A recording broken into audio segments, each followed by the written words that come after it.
This is it? Death by stabbing? What the hell?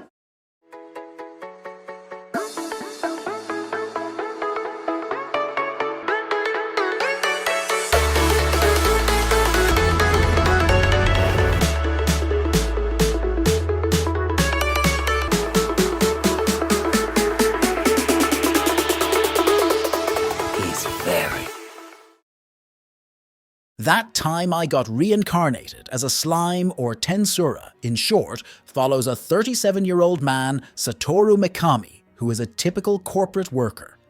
In the midst of a casual encounter with his colleague, he falls victim to a random assailant on the streets and is stabbed.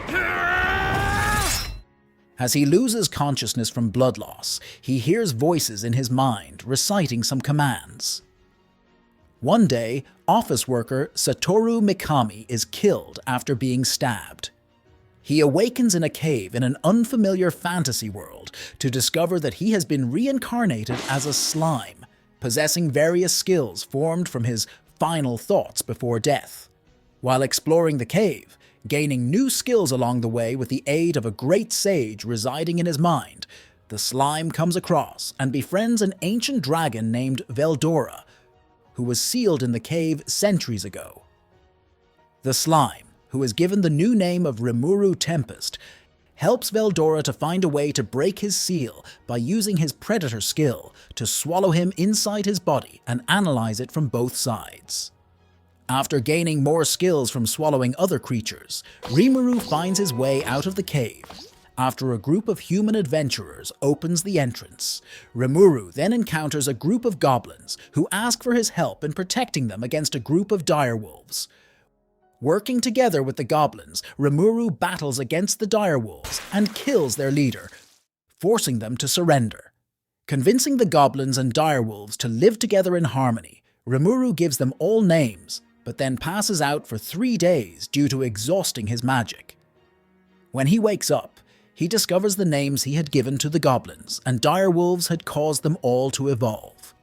Realizing that the goblins have no skills to craft houses and clothes, Rimuru and a small group set off to the town of Dwargon to seek help from dwarf artisans. Arriving at Dwargon with Gob to the Goblin, Rimuru ends up getting in a fight with some thugs and is thrown in jail. Rimuru is eventually set free after providing the guards with potions and is introduced to Kaijin the blacksmith. Using the magisteel ore he had gathered in the caves, Rimuru helps Kaijin to fulfill an order of longswords in exchange for his help in providing artisans for the Goblin village. As Rimuru and the dwarves celebrate at an elf bar, a figure approaches. A fortune-teller elf decides to predict Rimuru's destined one, showing him a vision of a girl parting ways with her family.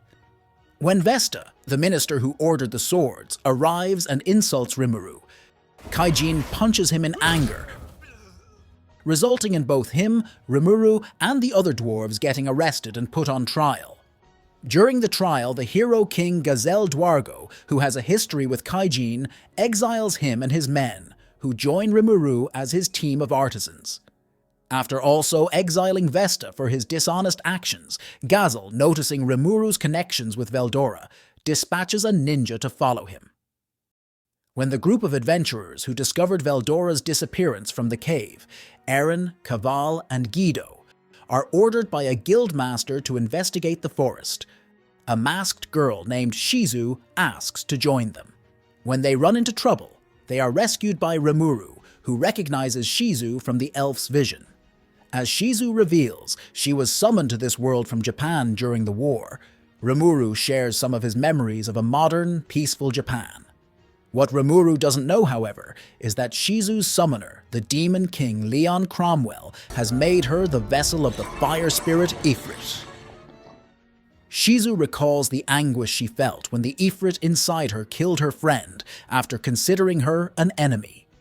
Just as Shizu prepares to leave with the adventurers, Ifrit once again takes control of her and unleashes his flames upon the village. With his water attacks proving ineffective, Rimuru copies Eren's ice magic spell to take care of Ifrit's minions. Discovering that he is immune to fire attacks, Rimuru uses his predator ability to swallow Ifrit. separating him from Shizu in the process. Shizu tells Rimuru about someone known as the Hero who took her in and showed her the right path before mysteriously disappearing one day. Sensing her life is coming to an end, Shizu, not wishing her body to remain in this world, asks Rimuru to eat her, giving him the ability to take a human form. As Rimuru decides to seek out information on Leon in order to convey Shizu's final words to him, a masked man named Gelmud recruits an orc that he names Geld with the intention of bringing forth a great orc disaster in the forest. As Rimuru familiarizes himself with the form and abilities he inherited from Shizu, the goblins come under attack by a group of ogres, who claim Rimuru has been manipulating orcs to attack their village. After a show of strength, Rimuru manages to convince the ogres that he is not their enemy and invites them to the goblin village to talk things over. Learning that the orcs who attacked the ogre village were being led by a masked Majin, Rimuru proposes that the ogres join him as his subordinates. Agreeing to a temporary alliance until the orcs are defeated, Rimuru names the ogres Benemaru, Shuna, Xian, Hakuru, Sue, and Kurobe, evolving them into Kijins. Meanwhile, the chieftain of the Lizardmen, sensing an Orc Lord is controlling the thousands of orcs heading their way, sends his son, Gabiru, to enlist help from goblins. It has been a few days since Benemaru and other ogres joined Rimuru. Gabiru arrives at Rimuru's village to try and get everyone to serve under him to fight the orcs. Gobta is sent in to duel against Gabiru, defeating him quickly with the skills he's learned and forcing the Lizardmen to retreat. Later, Rimuru is approached by a dryad named Trainee, who asks him to defeat the Orc Lord. Trainee explains that the Orc Lord has used a unique skill, Starved, on the orcs, causing them to constantly crave sustenance, go berserk, and even eat their own to gain more power. Accepting Trainee's request, Rimuru sends Sue to negotiate with the Lizardmen for an alliance. As the chieftain urges his soldiers not to engage in battle with the orcs until Rimuru's group arrives, Gabiru, swayed by the words of Gelmud's messenger Laplace, usurps the chieftain's position and leads the Lizardmen into a direct attack on the orcs, unaware of the Orc Lord's true power. Rimuru's group comes across Gabiru's sister, who informs them of Gabiru's coup d'etat and asks them to rescue the chieftain and save the Lizardmen. Meanwhile, Gabiru and his troop find themselves cornered after the orcs eat one of the soldiers and gain their powers. As Trainee discovers Gelmud and Laplace and forces them to leave the forest, Gabiru struggles against the orc general, but is rescued by the arrival of Rimuru's group. The gang defeats the general and most of the orc army, while Sue rescues the chieftain, after which Rimuru goes to confront Geld the Orc Lord. Gelmud suddenly appears, revealing he created the Orc Lord in order to turn him into a new demon lord. After failing to beat Rimuru, Gelmud is killed and devoured by Geld, who evolves into the Demon Lord Orc Disaster, which proves too powerful for the Kijins to defeat. Realizing Geld's power, Rimuru has the Great Sage take control of his body in order to fight against him, but after Geld develops fire resistance, Rimuru resumes control and engages in a battle with Geld to see who can consume the other first. Learning that Geld was on a search to end the famine afflicting his people before he was manipulated by Gelmud, Rimuru devours his sins along with his body. Afterward, as the orcs are freed from Starved's effects, the Kijins decide to continue serving under Rimuru. Rimuru forms the Jura Forest Alliance to allow the Lizardmen, Goblins, and Orcs to live together in harmony, inadvertently ending up as the Alliance's Chancellor. Rimuru bestows the name of Geld onto the Orc Lord's son, evolving him into Orc King and the other orcs into High Orcs. Then he gives the Lizardman chieftain the name Abiru. Later, Gabiru is excommunicated and exiled from the Lizardmen and embarks on a journey. 3 months later, Dwarf King Gazel and his army appear at the Goblin village to challenge Rimuru to a duel and determine his true nature. After Rimuru succeeds in blocking all of his strikes, and upon learning the two share the same swordmaster, Hakuru, Gazel accepts he is not evil and offers a treaty between their groups. The Rimuru Tempest Federation is formed and recognized as an official nation. 2 days after forming an alliance with Rimuru, Gazel visits again, bringing Vesta, who apologizes to Rimuru and Kaijin for the trouble he caused in the past and begins to work for them as a researcher. Gabiru and his sister, along with several other lizardmen, also become Rimuru's servants, evolving into dragon youths after Rimuru names them. Sometime later, Milim, one of the demon lords, takes an interest in the Jura forest after the Orc Lord's defeat and approaches Rimuru. Fearing for their master's safety, Ranga and the Kijins appear to defend Rimuru, but can do little against her overwhelming power. In the end, Rimuru calms Milim down by putting some honey into her mouth and the two become friends, with Milim deciding to live in the village with him. Despite being relieved that she will not attack them anymore, Rimuru's council gets concerned with Milim and Rimuru's new friendship, as the other demon lords can view it as a threat to their own balance of power. Vesta succeeds in developing a full potion to equal Rimuru's potions, prompting Rimuru to attempt negotiations to develop low potions in the city.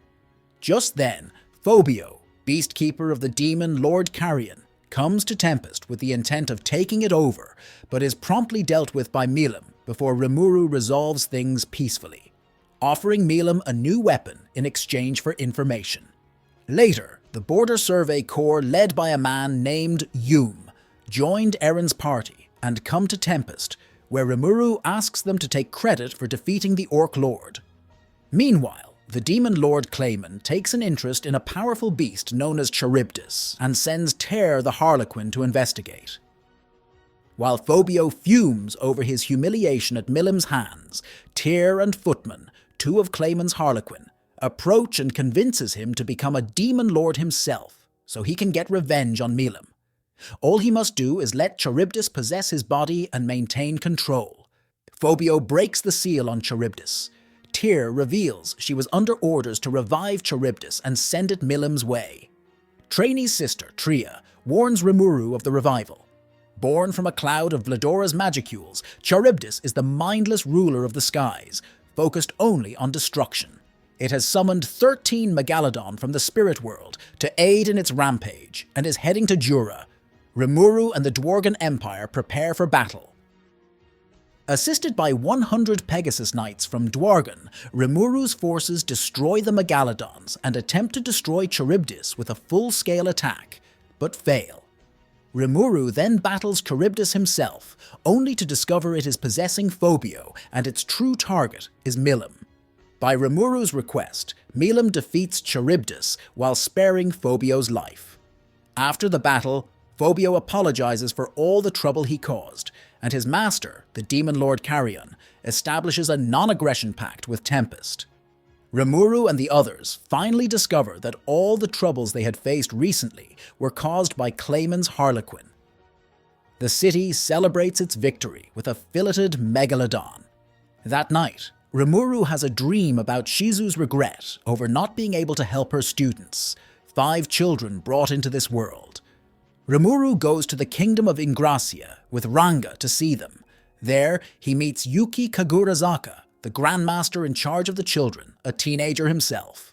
Yuuki arranges for Rimuru to teach Shizu's students, but warns him that while the two of them are otherworlders who came here, the children are summons meant to be weapons for the summoner. They have so much energy in their young bodies that it will kill them within 5 years. Rimuru vows to honor Shizu's wish and find a way to save them. Rimuru states that it has been 2 years since he was reincarnated in this world, thus putting Milim's arrival at least a year after the Orc Lord incident. Shizu's students don't show Rimuru much respect, so he decides to show them the difference in their skills in a series of duels. Kenya uses fire magic, Chloe water magic, Gale fires magic bullets, Ryota uses body enhancements, and Alice uses puppetry to control toys to attack him. They lose and accept him as sensei. Rimuru visits Trainee, believing the children will survive if inhabited by superior spirits, since Shizu was summoned as a child, but lived to adulthood, possibly because of Ifrit. Trainee directs him to the Dwelling of Spirits, but with the Queen of Spirits the Dryads once served dead. They have lost their link to it and no longer know the entrance. While on a picnic with the students, they see a sky dragon heading to the capital, and Rimuru interferes and eats it with gluttony. Mjolnir, a merchant whose Rimuru's appearance is saved, invites them to dinner. Mjolnir knows who Rimuru is, and Rimuru invites him to come to Tempest to help them sell their wares. He agrees. Mjolnir's assistant asks the Queen of Spirits to protect the children after dinner. She tells a curious Rimuru she came from a village near the Dwelling of Spirits. He, Ranga, and the children head to its location. Rimuru, Ranga, and the students enter the Dwelling of Spirits, and a spirit in the opening labyrinth battles them with a giant metal golem to test them, though Rimuru quickly incinerated it. The labyrinth spirit introduces herself as Ramirez, one of 10 demon lords, though she's so small no one believes her. She explains that Leon, who summoned Shizu, used to be a hero before he fell from grace and become a demon lord. Likewise, she used to be the Queen of Spirits before dying and returning as a demon lord. In exchange for creating a new golem for her, Ramirez agrees to aid Rimuru in summoning superior spirits. A plethora of inferior spirits answer the prayers of Gale, Alice, and Ryota, so Rimuru devours them and turns them into 3 new superior spirits, which successfully inhabit the 3. Kenya summons and is inhabited by a superior spirit of light. An unknown spirit-like being appears. Veldora reacts to its presence. Despite Ramirez's attempt to stop it, as she feels it is dangerous, it still possesses Chloe. Regardless, the dangerous energy in the 5 children has calmed, so they will not die in a few years. Rimuru makes a new golem for Ramirez, and they return to Ingracia. Yuuki finds it unlikely the nations that abandoned the children will try to take them back, so they should be able to live normal lives. Rimuru doesn't tell Yuuki how he saved them. Rimuru thinks about the past 2 years and declares all their problems have been solved. He gives Chloe Shizu's magicule-suppressing mask, but isn't certain why, simply feeling it was for the best. Unknown to Rimuru, a shady woman is spying on him. Shizu's memory. Shizu is summoned to the Kingdom of Filtwood with other adventurers to stop a demon from taking its remains under the castle and reviving it. Upon hearing the Silver Wings, a pair of famous adventurers were killed by the nameless demon. Some try to withdraw. The minister refuses to let them leave, revealing some are possessed by demons, which causes paranoia among the group. One of the crowd, the demon from before, starts laughing, claiming the knights summoned the lesser demons, but does not explain. Hired to kill a demon, he reveals he intends to kill all the other adventurers present to find the responsible party. Shizu refuses to let that happen and duels with the being, who calls himself Kuro. One of his blows is reflected by Shizu's mask and takes off his arm. He decides to withdraw, saying the fight was amusing because Shizu was able to hurt him. Afterward, Shizu recalls how Leon told her the most powerful demons were the progenitors, known by colors like rouge, red, and noir, black. One of the knights summons her to the king and takes her to the castle. It is revealed the king and minister were puppets of the same demon she was hired to stop, who has taken on the persona of Orthos, the hero who previously defeated him, thus gaining the name Orthos and becoming an archdemon. They intend to sacrifice the adventurers and Shizu, who is still worn out from her fight, to regain his full strength. Orthos is able to defeat her, but Kuro timely appears and kills the king and minister.